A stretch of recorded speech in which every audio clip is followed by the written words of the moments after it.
I'm going to show you something with formatting, and I'm going to start with the have-to-haves. All your formatting for your any variables or anything that has to do with math has to be in equation editor. So we talked about these today.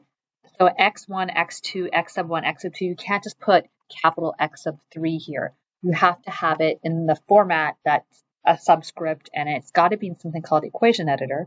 So you go to insert, equation, and then you type x underscore 3 space bar, and that will make that a subscript, and it also makes it look professional. To come out of this, like I just did, I just move my cursor to the right, and it bounces out of that x3. And then I can type in the rest equals the number of cans of water distributed from AA1, AA1 to platoon 3. The next thing you need, okay, so that's all you need. So if you want to stop watching this video, that's the minimum bar. If you want to do some of the fancy pants stuff that I do, for example, hyperlinking, I have a hyperlink here, for example. How did I get that? Well, let me erase that and I'll show you how to do it. It just makes it easier to read too, for your person who's reading it will love it. Arial 12, let's go here.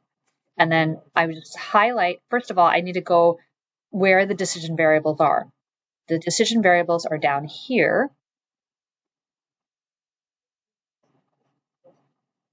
There it is. And I first have to bookmark it. So you go into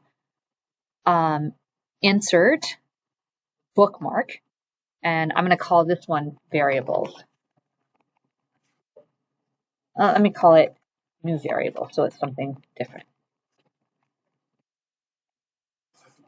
And I go add, and now it's bookmarked. And then I'll go up to the place where I talk about it in the executive summary, and I will, where I had put here,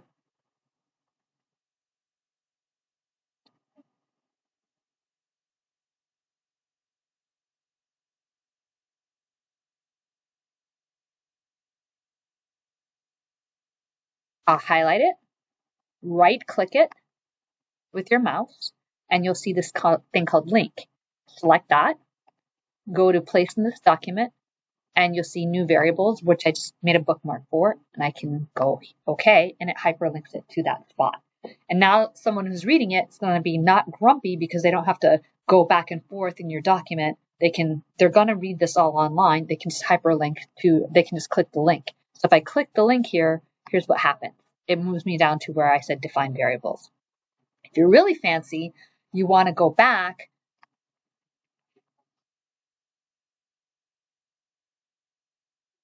you can put this here, go back to the executive summary, and then put a hyperlink up for this. This is where your executive summary is. You could put a hyperlink here, and then put a bookmark. And put bookmark it, and then call it something new. Executive summary. Add, and now you can put this where you wanted to go back.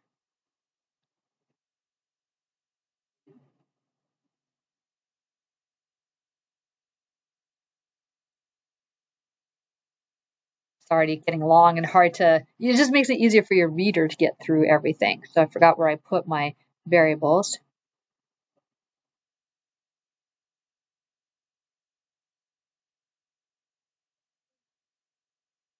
And just highlight this and then right click it and put link.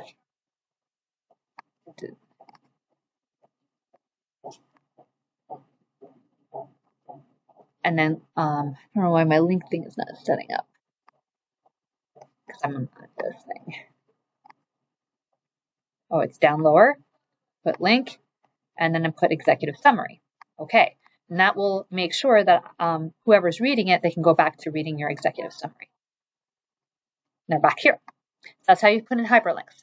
The last thing is, how do I make a figure like I have here, because you're going to find quickly that figures that you put, and I really recommend you put screenshots of your work in Excel in here so someone who's reading it can do that. Let's say I go to the Excel file, and I have it somewhere.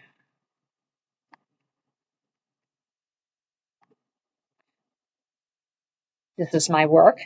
In that particular Excel file that's already in the figure, I have something about the constraints, I believe, in that figure. Yeah, so I went to the constraints. But let's go to the objective function. I'm going to explain to someone how I got input the objective function. So I'll go to the snipping tool. So I'll type snipping tool in the search. This shows up. I'll hit new.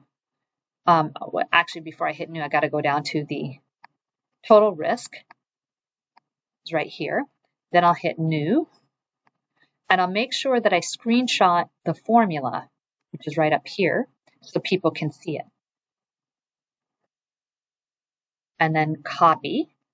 And then I'm going to paste it into the document. If you paste it directly, what's going to happen is that you're going to find out quickly it moves around. It's hard to organize it.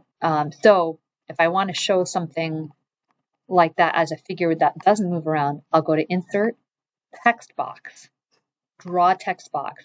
Draw that text box up, make it nice and big. You can shrink it later, and then paste in your Word file, and you have that. And then you can put a caption underneath it and everything, and it's going to do figure 2 objective function formula in Excel so that someone can see it.